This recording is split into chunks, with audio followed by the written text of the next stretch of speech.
نحمده ونصلي على رسوله الكريم أما بعد فأعوذ بالله من الشيطان الرجيم بسم الله الرحمن الرحيم رب اشرح لي صدري ويسر لي أمري واحلل عقدة من لساني يفقهوا قولي اللهم انفعنا بما علمتنا وعلمنا ما ينفعنا وزدنا علما اللهم إنا نسألك علما نافعا وعملا متقبلا ورزقا طيبا آمین یا رب العالمین۔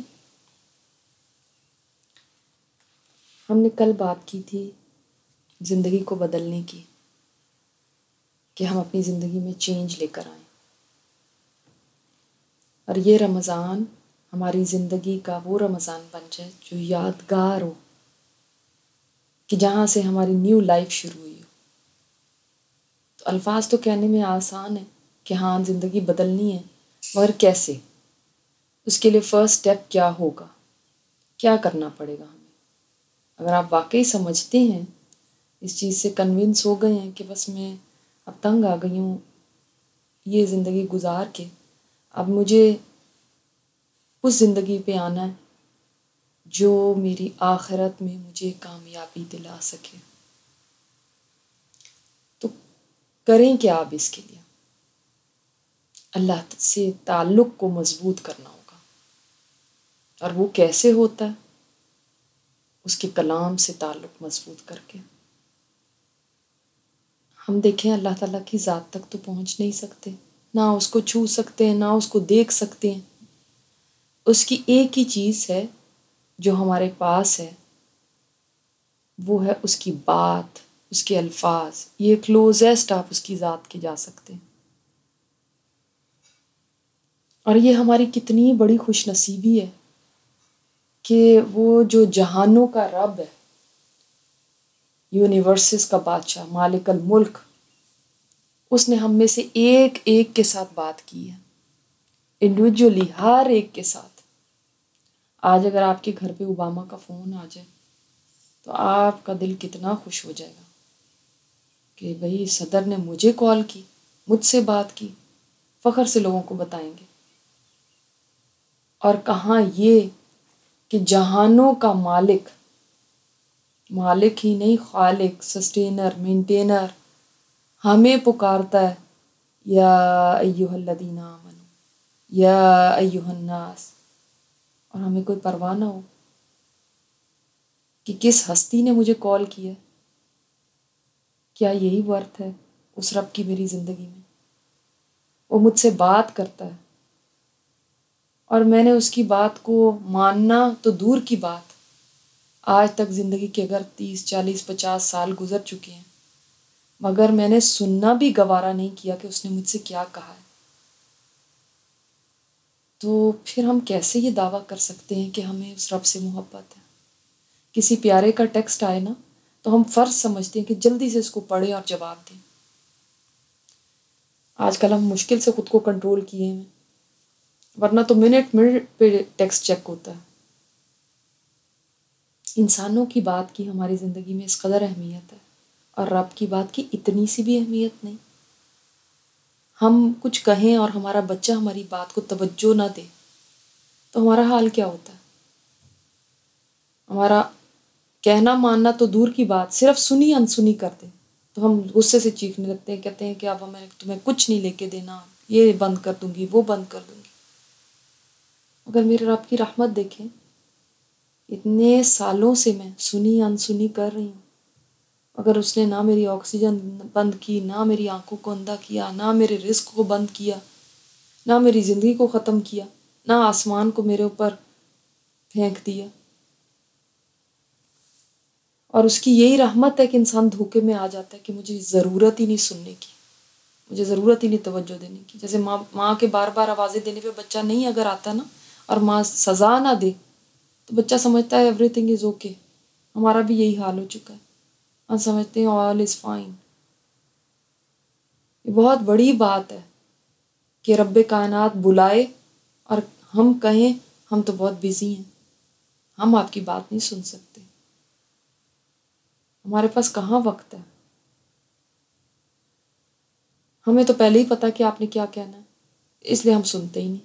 یہ کتنی بڑی جرت ہے۔ اور پھر سب سے بڑی بات دیکھیں، وہ جب ہم سے بات کرتا ہے تو اس پہ ہمیں ریوارڈ بھی دیتا ہے اگر ہم اس کی بات کو سن لیں تو۔ کہتا ہے تم میرے کلام کا ایک حرف بھی پڑھو گے تو اس پر تمہیں 10 نیکیاں ملیں گی۔ دنیا کا اور وہ کون سا کلام ہے جس کے پڑھنے پہ ایسا ریوارڈ ملتا ہو؟ اور یہ تو غیر رمضان کی بات ہے، رمضان میں تو اور اجر بڑھ جاتا ہے اور زیادہ نیکیاں ملتی ہیں۔ اور پھر یہاں تک ہی نہیں، اللہ تعالیٰ کا یہ کلام سفارشی بن جائے گا قیامت کے دن، جس کی سفارش قبول کی جائے۔ یعنی کچھ تو سفارشی ایسے ہوتے ہیں نا، ان کی سفارش چھوٹی سی ہوتی ہے، یہ چھوٹی موٹی سفارش نہیں ہے، یہ بہت بڑی سفارش ہے جو کسی کے حق میں ہوگی۔ اور وہ جھگڑے کا فریق ہے، یعنی انسان کی طرف سے جھگڑا کرے گا جو شخص، یہ حدیث میں آتا ہے، جو شخص اس کو اپنا امام بنائے گا، یعنی اس کو اپنے آگے رکھے گا، اس کو فالو کرے گا، یہ اس کو جنت میں لے جائے گا، اور جو اس کو پیچھے پھینکے گا یہ اس کو جہنم میں لے جائے گا۔ یہ کوئی معمولی بات نہیں ہے اس کو پس پشت ڈالنا۔ اللہ اکبر! لیکن سال ہا سال سے ہم ایسا کر رہے ہیں اور ابھی تک ہمیں یہ ریئلائزیشن نہیں ہوئی کہ اس کو پڑھنا ہمارے لیے، اس کو سیکھنا ہمارے لیے، اس کو سمجھنا ہمارے لیے کتنا ضروری ہے۔ آپ صلی اللہ علیہ وسلم نے فرمایا جو کوئی علم کا ایک باب سیکھتا ہے، ایک چیپٹر بھی سیکھ لیتا ہے، تو اس کے لیے ابو قبیس پہاڑ، دنیا کا جو سب سے پہلا پہاڑ تھا مکہ میں ہے، اس کے برابر سونے سے بہتر ہے، گولڈ سے بہتر ہے، اتنے ماؤنٹین آف گولڈ سے بہتر ہے جو وہ اللہ کے راستے میں خرچ کرتا ہے۔ یعنی اگر آپ کے پاس اتنا سونا ابو قبیس پہاڑ کے برابر اور آپ اس سارے سونے کو اللہ کے راستے میں دے دیں تو اس سے بھی بہتر ہے اس کا ایک چیپٹر بھی سیکھنا۔ اور ہم سوچتے ہیں چلو میں صدقہ کر رہی ہوں، میں خیرات کر رہی ہوں تو یہ میرے لیے بڑا اچھا ہے، اب مجھے اور تو کچھ کرنے کی ضرورت نہیں۔ اور ہم نے جنت میں جانا ہے نا، جنت میں جانا آسان نہیں ہے، جنت کا راستہ بہت مشکل ہے۔ اللہ تعالیٰ نے جب جنت بنائی تھی نا تو جبرائیل علیہ السلام کو بھیجا تھا کہ جاؤ میری جنت دیکھ کے آؤ، تو وہ انہوں نے دیکھے ہی تو انہوں نے آ کے کہا کہ یا اللہ یہ تو اتنی خوبصورت ہے، اتنی اس کے اندر نعمتیں ہیں اور ایسی حسین ہے کہ یہ تو ہر کوئی چاہے گا کہ میں اس میں چلا جاؤں۔ اللہ تعالیٰ نے پھر فرمایا کہ اس کا راستہ دیکھ کے آؤ۔ جب انہوں نے راستہ دیکھا تو راستہ تو مشکلات سے، قربانیوں سے اور طرح طرح کے تکلیف دہ حالات سے بھرا ہوا تھا۔ جیسے کوئی راستہ ہوتا ہے نا وہ بڑا مشکل ہوتا ہے، اس میں بشز ہوتی ہیں، اس میں کانٹے ہوتے ہیں، اس کے اندر یہ ہوتا ہے، تو اس راستے پہ چلنا تو بڑا مشکل ہوتا ہے۔ تو جو جنت کا راستہ ہے نا وہ آسان نہیں ہے، اس پہ کانٹے بھی ہوں گے، اس پہ مشکلیں بھی ہوں گی، اس کے اندر تکلیفیں بھی ہوں گی، اس پہ مشقت بھی ہوگی۔ ہم تو اتنے آسان سمجھتے ہیں نا جنت میں جانا، یہ خوش فہمی ذہن سے نکال دے کہ بس میں مسلم ہوں تو میں نے تو جنت میں جانا ہی ہے۔ ایسی کوئی بھی بات نہیں ہے، یہ تو ذہن سے بالکل نکال دیں۔ اللہ تعالیٰ نے کئی دفعہ قرآن کریم میں فرمایا ہے، اب دیکھیں ہم نے قرآن پڑھا ہو تو ہمیں یہ بات پتہ ہو نا، کہ تم ایسے ہی سوچتے ہو کہ تم ایسے ہی جنت میں چلے جاؤ، ابھی تو اللہ نے تمہیں آزمایا ہی نہیں، ابھی تو تمہیں دیکھا ہی نہیں، تمہارا تو ٹیسٹ ابھی لیا ہی نہیں۔ تم میں سے کون ہے جو صبر کرتے ہیں؟ تم میں سے کون ہے جو اللہ کے راستے میں اپنی جانیں کھپا دیتے ہیں؟ تم پہ تو جو وہ حالات آئے ہی نہیں جو پرانے لوگوں پہ آئے تھے۔ تو اللہ تعالیٰ تو ٹیسٹ کرتا ہے، اللہ دیکھتا ہے کون میری جنت کے قابل ہے۔ تو ایسے ہی نہیں اللہ جنت میں بھیج دے گا، اس کے لیے آپ کو ایفرٹ کرنی پڑے گی، یاد رکھیے مشقت کرنی پڑے گی۔ ایسے آرام سے کسی اے سی میں بیٹھ کے اور ہار سنگھار کر کے بیٹھے رہنے سے کوئی جنت نہیں مل جائے گی، یا ساری زندگی آپ دنیا کے پیچھے دوڑتے رہیں اور آخر میں آپ کو جنت کا تحفہ دے دیا جائے۔ کیوں؟ آپ تو اپنی قیمتی کوئی چیز ہوتی ہے نا، اس کو کوئی ڈیزرو نہ کوئی کر رہا ہو تو اس کو نہیں دیتے۔ تو اللہ تعالیٰ کی جنت تو سب سے قیمتی ہے۔ تو دنیا اور جو کچھ دنیا میں ہے، جو کچھ دنیا میں ہے اللہ اکبر، وہ تو اتنا حقیر ہے اس کے سامنے. اس سے بہتر جنت میں ایک کوڑا رکھنے کی جگہ ہے. دنیا اور جو کچھ دنیا میں نا، اس سے بھی بہتر وہاں پہ اتنی چھوٹی سی جگہ ہے، اتنا چھوٹا سا پیس آف لینڈ اس پوری دنیا سے بہتر ہے. اور دنیا میں کیا کیا ہے، جتنے خزانے، سونے چاندی، جو بھی تیل، سب چیزیں، کتنی کتنی قیمتی چیزیں ہیں نا یہاں پہ، جن کو ہم بہت ویلیو کرتے ہیں، ان سب سے بہتر وہاں پہ اتنی چھوٹی سی جگہ ہے. تو جو وہاں کے محلات اور جو وہاں کے باغات اور جو وہاں کی نہریں اور جو جس کو وہ سب مل جائے گا، وہ تو پھر کوئی کمپیریزن ہی نہیں ہے، نو کمپیریزن. تو اس کا راستہ بہت مشکل ہے، مشکلات سے گزرتا ہے. اور پھر اللہ تعالیٰ نے جبرائیل علیہ السلام سے یہ بھی فرمایا کہ جاؤ میری جہنم کو دیکھ کے آؤ.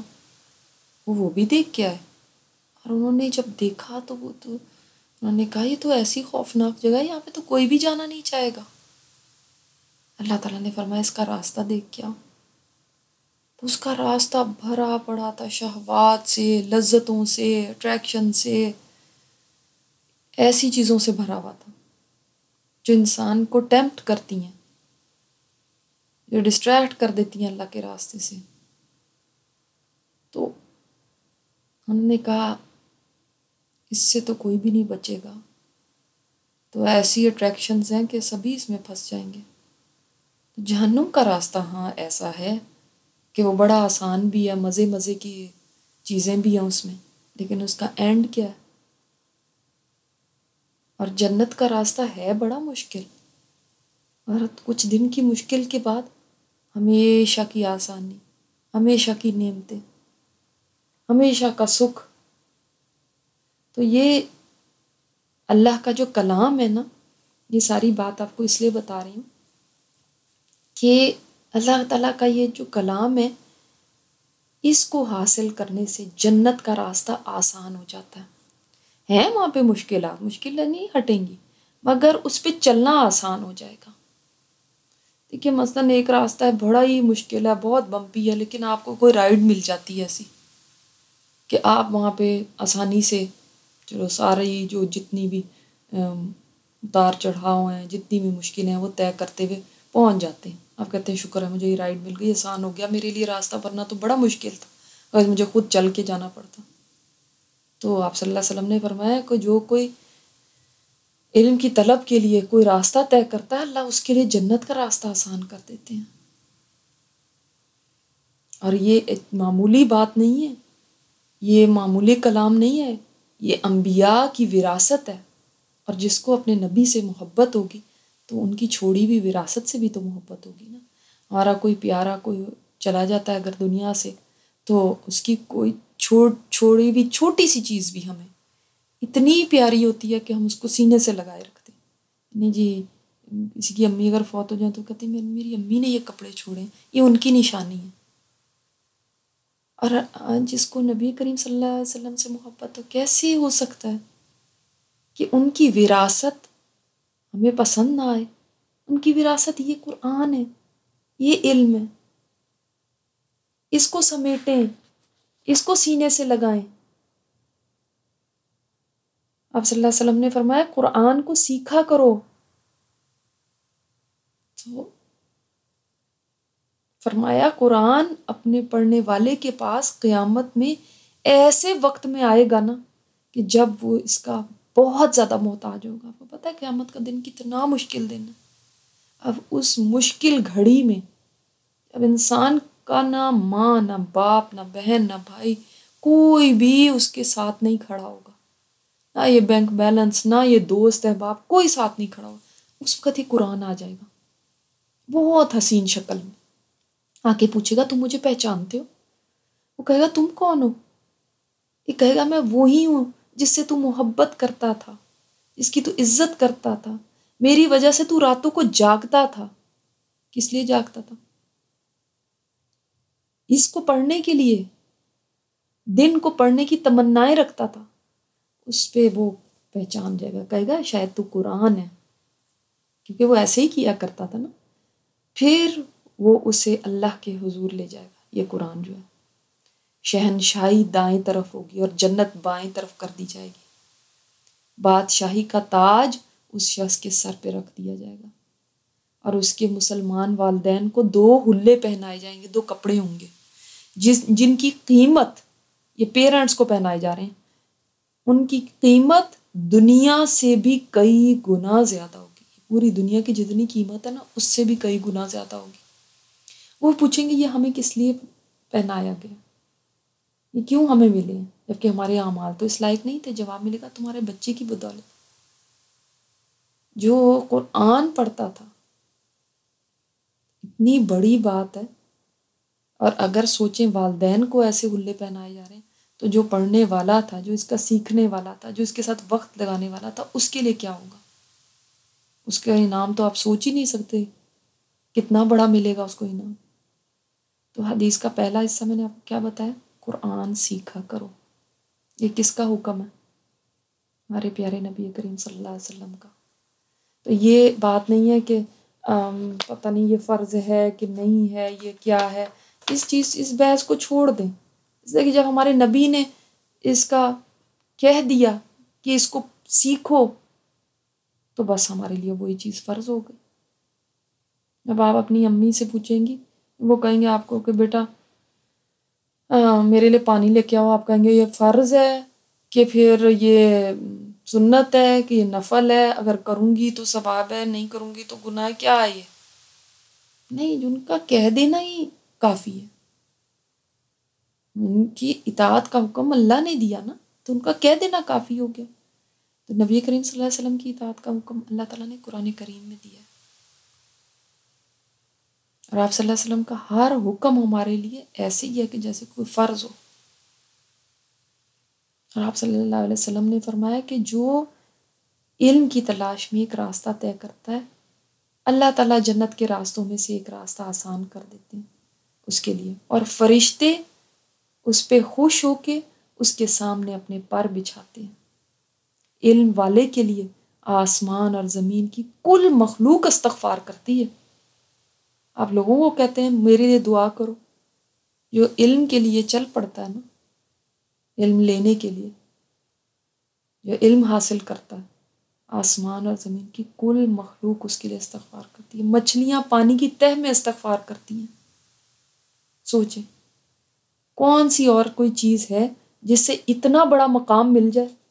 اگر آپ کو یہ شوق ہے کہ کوئی میرے لیے دعا کرے، یہ ہے وہ مقام جو آپ پا سکتے ہیں اس قرآن کو سیکھ کے۔ اور ایک حدیث میں آتا ہے کہ جو کوئی اللہ کے لیے علم حاصل کرتا ہے نا، اس کا وہ دن کے روزے دار کی طرح اور رات کی عبادت گزار کی طرح ہے۔ اتنا بڑا مقام ہے۔ ابو درداء فرماتے ہیں ایک بھی مسئلہ سیکھنا اس کا رات بھر کے قیام سے مجھے زیادہ پسند ہے۔ میں پوری رات قیام میں کھڑا رہوں، اس سے زیادہ مجھے کیا پسند ہے کہ میں ایک بھی اس کے اندر سے کوئی بات سیکھ لوں۔ صحابہ کرام جو تھے ادھیڑ عمر میں بھی اس قرآن کا علم سیکھتے تھے۔ اور سب سے بڑی ایک پیاری حدیث آپ کو بتانا چاہتی ہوں، بہت خوبصورت ہے۔ آپ صلی اللہ علیہ وسلم نے فرمایا بے شک اللہ تعالیٰ کے کچھ لوگ ہیں، اب میں اس کو پہلے عربک میں آپ کو سناتی ہوں کہ یہ بہت آسان ہے، آپ کو سمجھ آ جائے گی۔ آپ صلی اللہ علیہ وسلم نے فرمایا ان للہ اہلین من الناس، بے شک کچھ لوگ ہیں لوگوں میں سے جو اللہ کے اہل ہیں۔ اہل کون ہوتے ہیں؟ آپ کہتے ہیں نا آپ اپنے اہل و عیال کے ساتھ آئیں، ایسے بولتے ہیں نا۔ اہل کون ہوتے ہیں؟ فیملی۔ اللہ تعالیٰ کے لیے کچھ لوگوں میں سے کچھ ایسے لوگ ہیں جو اس کی خاص ہیں، جو اس کی فیملی ہیں، اہل ہیں۔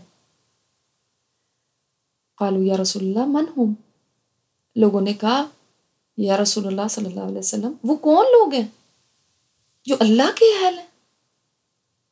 قال هم اہل القرآن اہل اللہ و خاصتہ، وہ قرآن والے ہیں جو اللہ کے اہل ہیں اور اس کے خاص بندے ہیں، اسپیشل پیپل۔ ابن ماجہ میں یہ روایت ہے۔ آپ اللہ کے اہل بننا چاہتے ہیں؟ قرآن کے ساتھ تعلق رکھیں، اس کو پڑھیں، اس کو سیکھیں، اس کو سمجھیں، اس کے ساتھ تعلق مضبوط کریں۔ جتنا آپ اللہ کے کلوز ہونا چاہتے ہیں اتنا زیادہ کلوز اس قرآن سے ہو جائیں، آپ اللہ سے کلوز ہو جائیں گے۔ یہ اللہ کی رسی ہے۔ اللہ تعالیٰ نے فرمایا نا وَاعْتَصِمُوا بِحَبْلِ اللَّهِ جَمِيعًا، تم سب مل کے اللہ کی رسی کو مضبوطی سے تھام لو۔ تو اللہ کی رسی کیا ہے؟ کون سی رسی ہے جو لٹک رہی ہے کہیں سے جس کو ہم مضبوطی سے تھام لیں؟ وہ ہے یہ قرآن۔ اس کا ایک سرا انسان کے ہاتھ میں اور ایک اللہ کے پاس ہے۔ تو جب آپ نے ایک رسی کو پکڑ لیا، ایک طرف سے آپ نے پکڑا ہوا، دوسری طرف سے کسی اور نے، تو اس کا مطلب آپ کا اس کے ساتھ کیا ہو گیا؟ کنیکشن بن گیا، آپ کنیکٹ ہو گئے اللہ تعالیٰ کے ساتھ۔ اب پھر تو کوئی بھی چیز مشکل نہ رہ گئی جس کا کنیکشن اللہ کے ساتھ ہو گیا۔ تو یہ کوئی معمولی بات نہیں ہے، معمولی کلام نہیں، اس کو سیکھنا کوئی معمولی عمل نہیں ہے، بہت بڑا عمل ہے۔ ہم اس کا شاید اس طرح سے شکر ادا نہیں کرتے، اس طرح سے اس کی قدر نہیں کرتے۔ ہم سوچتے ہیں بس اس کو رسپیکٹ سے رکھنا ہی اس کی قدر ہے، نہیں، اس کو پڑھنا سیکھنا اس کی قدر ہے۔ جس چیز کو آپ اہمیت دیتے ہیں اسی کو اپنی زندگی میں لے کر آتے ہیں نا۔ باقی چیزیں تو آپ کے شیلف میں پڑی رہتی ہیں، کتنی ساری چیزیں ہمارے کچن کے اندر پڑی ہوئی ہیں، پڑی کیونکہ ہم نے یوز ہی نہیں کرنی، کیبنٹس میں پڑی ہوئی ہیں عرصہ دراز سے۔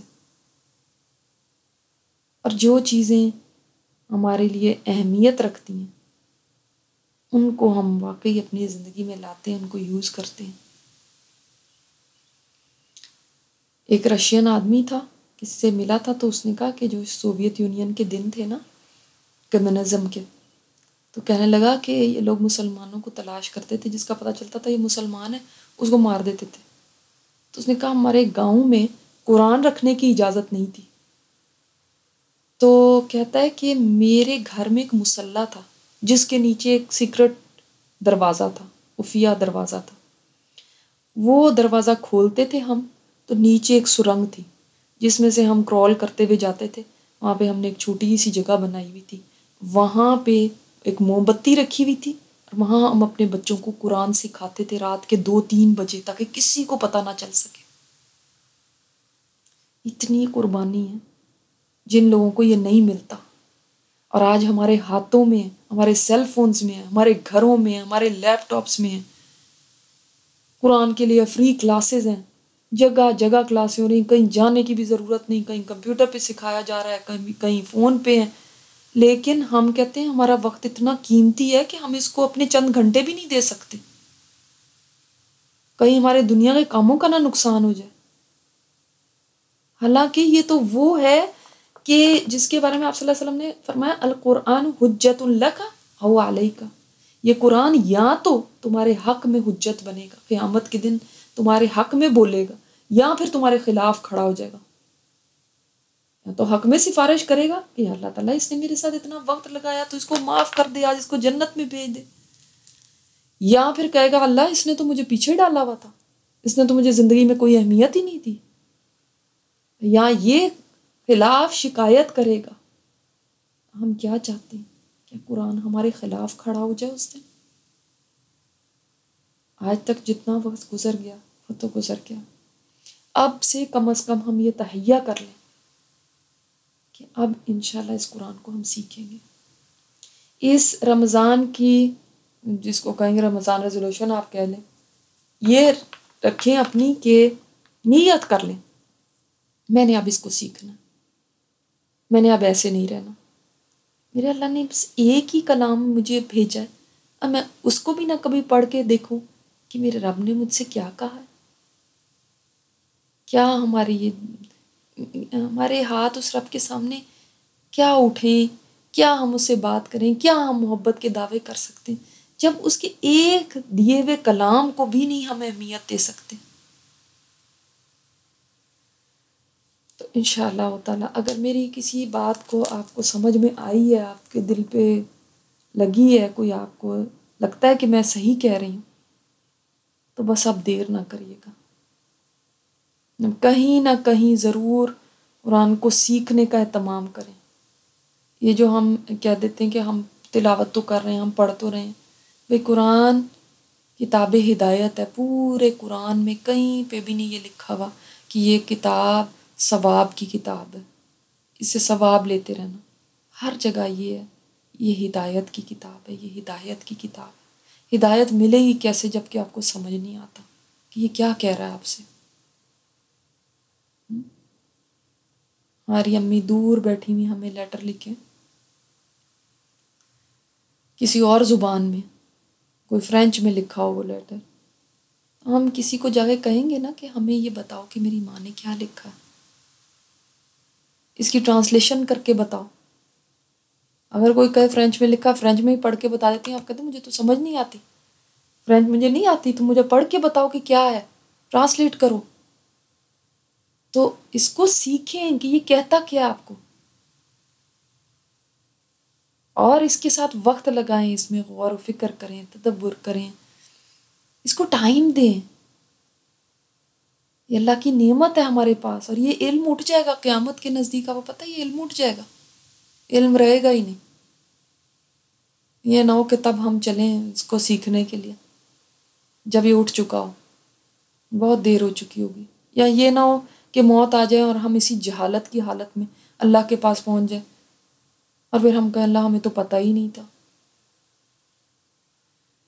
تو تھوڑا سا اپنا وقت، تھوڑی سی اپنی توجہ اس قرآن کو دیں۔ ہمارے یہاں بھی کلاسز ہوتی ہیں، اگر آپ وہ جوائن کرنا چاہیں آج ہی انشاءاللہ ارادے کے ساتھ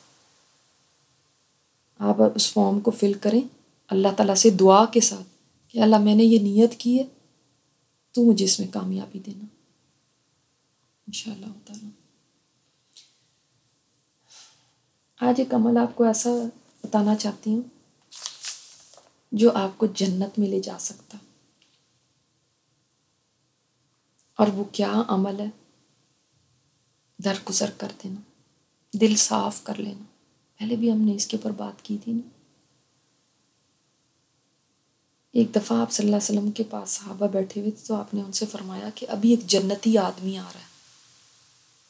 تو ایک انصاری آیا جس کی داڑھی سے وضو کے قطرے گر رہے تھے، اس نے اپنے بائیں ہاتھ میں جوتے پکڑ رکھے تھے۔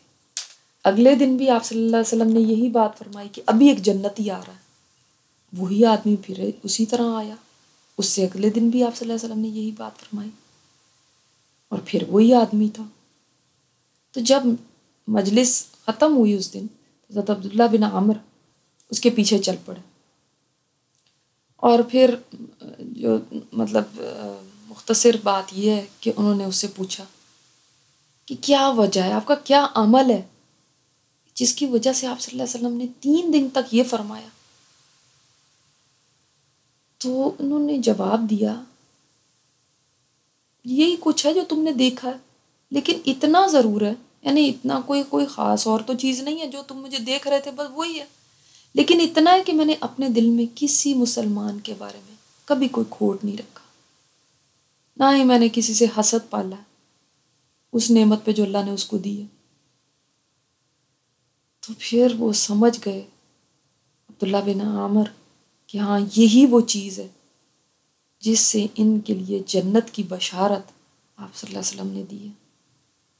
اور ایک حدیث میں اور میں روایت میں اور میں آتا ہے کہ انہوں نے فرمایا کہ جب میں رات کو اپنے بستر پہ لیٹتا ہوں نا، تو میرے دل میں کسی کے بارے میں کوئی کینہ، کوئی حسد ہی نہیں ہوتا۔ تو ہم نے اپنے دلوں کو صاف کرنا ہے، اسی دل میں اللہ کی یاد آ سکتی ہے، اسی دل میں اللہ کی محبت آ سکتی ہے، جو دل صاف ہوں، جو دل پہلے ہی میل کچیل اور گندگی سے بھرے میں، وہاں پہ کیا اللہ کی محبت آئے گی؟ وہاں پہ کیا نیکی اور بھلائی آئے گی؟ اور ایک دفعہ سفیان بن دینار بیان کرتے ہیں کہ میں نے ابی بشیر سے کہا کہ مجھے ہمارے جو بزرگ ہیں، اسلاف ہیں، ان کے بارے میں کچھ بتائیں کہ ان کے اعمال کیسے تھے۔ تو انہوں نے کہا وہ عمل کم کرتے تھے لیکن اجر زیادہ پاتے تھے۔ تو میں نے کہا وہ کیسے؟ انہوں نے فرمایا ان کے جو سینے تھے نا حسد اور بغض سے پاک تھے۔ اب یہ چھوٹا سا عمل ہے لیکن اجر بہت زیادہ ہے۔ اور اگر کوئی ان کے ساتھ زیادتی کرتا تھا نا تو دعا کرتے تھے اللہم اغفر لی ولیمن ظلمنی، اے اللہ مجھے بھی معاف کر دے اور مجھ پہ ظلم کرنے والے کو بھی معاف کر دے۔ یہ کتنی اعلیٰ ظرفی کی بات ہے، بجائے کہ ہم ایک دوسرے کے درمیان فساد پھیلائیں، پھوٹ ڈلوائیں اور آپس میں سینے بغض اور کین اور ان سے حسد سے بھرے ہوں۔ اگر ہم یہ عمل کرتے ہیں تو اس عمل پہ جنت پا سکتے ہیں۔ ہم عمل صرف نیکی کا یہ سمجھتے ہیں، نماز پڑھ لی، روزہ رکھ لیا، تسبیح کر لی، ذکر ہو گیا، یہ کر رہے ہیں، وہ صدقہ کر دیا، عمرے پہ چلے گئے، یہ ہم نیکیاں سمجھتے ہیں۔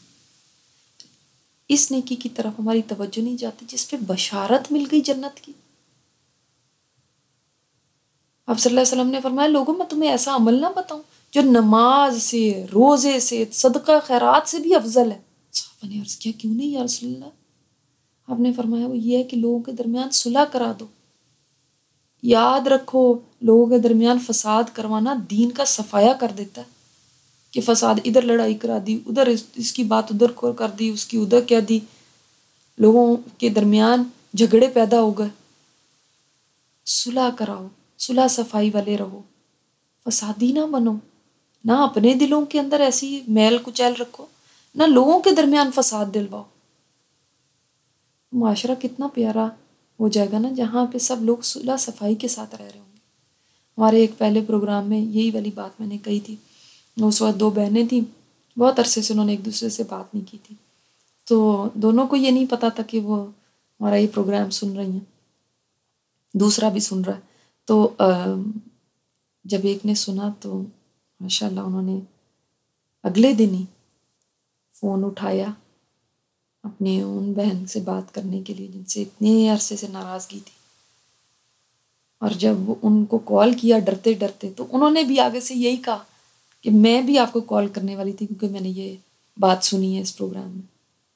سبحان اللہ، یہ بعض دفعہ ہم ریلیکٹنٹ ہوتے ہیں صلح کرنے سے، آگے بڑھنے سے، کہ پتہ نہیں اگر میں نے کر لیا کال کسی کو تو پتہ نہیں میں چھوٹی ہو جاؤں گی، دوسرا بڑا ہو جائے گا، پتہ نہیں آگے سے وہ کیا جواب دے گا۔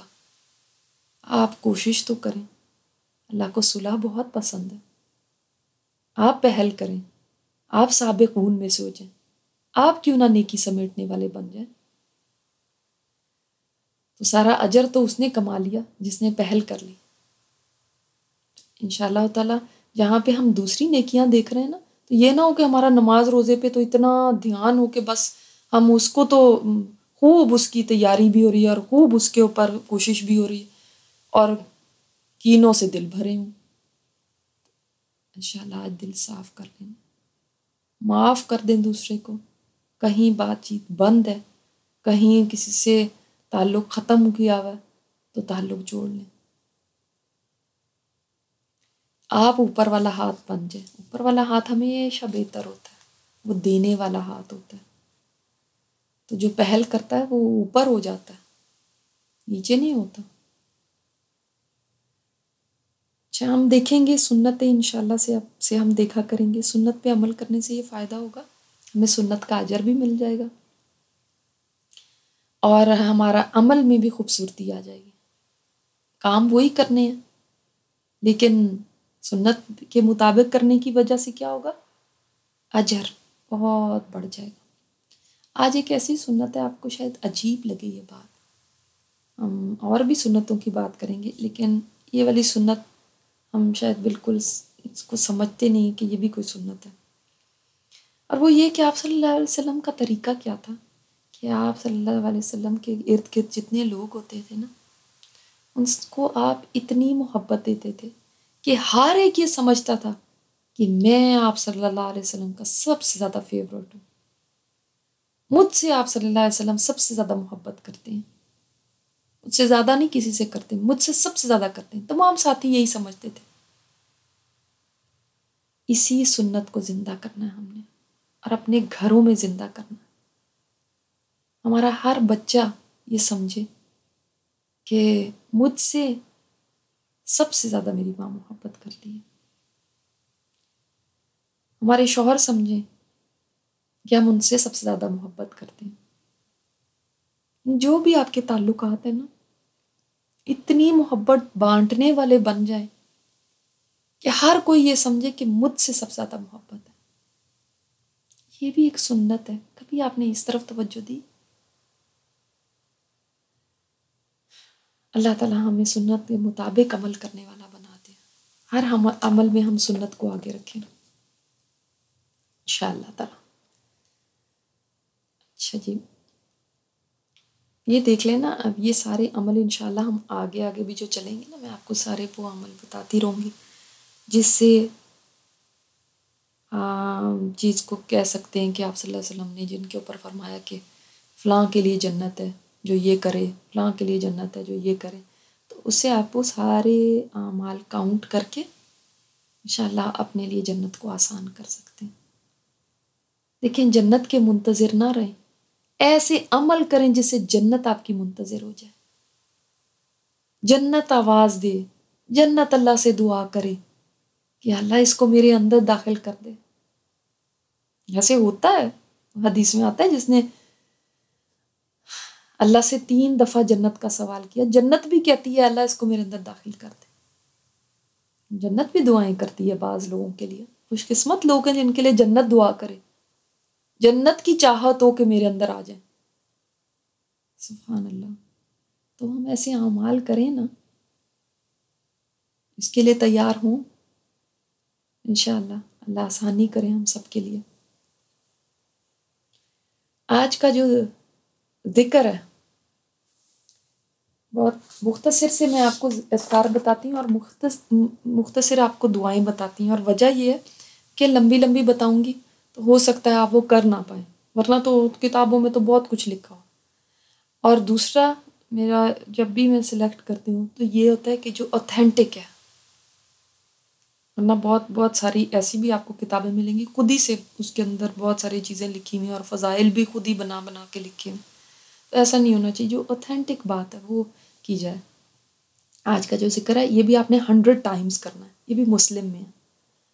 جب آپ اس ذکر کو 100 ٹائمز کریں گے تو اس سے گناہ معاف کر دیے جائیں گے، چاہے وہ سمندر کی جھاگ کے برابر ہونا. سمندر کی جھاگ کتنی زیادہ ہوتی ہے، اس کے برابر بھی گناہ ہوں گے نا تو معاف ہو جائیں گے 100 ٹائمز یہ ذکر کرنے سے. ذکر بہت آسان ہے. سارے ذکر ہی چھوٹے چھوٹے تھے نا، دیکھیں اجر کتنے بڑے ہیں. ذکر کیا ہے؟ سبحان اللہ و بحمدہ. بس سبحان اللہ تو ہمیں پہلے ہی آتا ہے، اس کے ساتھ لگا لیں و بحمدہ. اتنا سا ذکر آپ کی اتنے سارے گناہوں کو مٹا دے گا. اسی طرح آج کی جو دعا ہے وہ بھی ایک بہت جامع دعا ہے، یہ بہت ہی کمپریہنسو دعا ہے. اور یہ ایک آدمی آپ صلی اللہ علیہ وسلم کے پاس آیا تھا اور اس نے کہا تھا کہ اللہ کے رسول صلی اللہ علیہ وسلم، میں اپنے رب سے مانگوں تو کیا کہوں؟ تو آپ صلی اللہ علیہ وسلم نے یہ دعا بتائی تھی اس کو، اور دونوں ہاتھوں کی انگلیوں کو اکٹھا کر کے اپنے ہاتھ اٹھانے کا کہا کہ تم ایسے انگلیوں کو نا اکٹھا کر کے اپنے ہاتھ اٹھاؤ اور اللہ تعالیٰ سے یہ دعا مانگو، تو اللہ تعالیٰ ان انگلیوں میں دنیا اور آخرت کی بھلائیوں کو جمع کر دے گا. یہ صحیح مسلم میں ہے. جو ذکر بھی ہے وہ بھی مسلم میں ہے. اور دعا کیا ہے؟ اللہم اغفر لی، اے اللہ مجھے بخش دے، وارحمنی اور مجھ پہ رحم کر دے، وعافینی اور مجھے عافیت دے، وارزقنی اور مجھے رزق عطا فرما. لے بخشش مانگی اللہم اغفر لی، پھر رحم مانگا اللہ کا، اللہ مجھ پہ رحم کر، ورحمنی وعافینی عافیت دے مجھے. عافیت کی دعا ضرور کرنی چاہیے. ورزقنی اور مجھے رزق عطا فرما. آسانی دعا ہے نا، انشاءاللہ اس دعا کو مانگے. یہ جامع دعاؤں میں سے ہیں.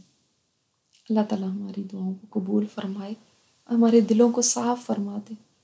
اللہ تعالیٰ ہمارے دلوں سے بغض اور کینے اور حسد اور ایک دوسرے کے خلاف جو نفرتیں ہیں اللہ تعالیٰ ان کو مٹا دے اور ہمارے دلوں کو صاف کر دے اپنی محبت کے لیے، اپنے ذکر کے لیے، اپنی یاد کے لیے۔ سبحانک اللہم و بحمدک نشہد ان لا الہ الا انت نستغفرک و نتوب الیک۔ السلام علیکم ورحمۃ اللہ وبرکاتہ۔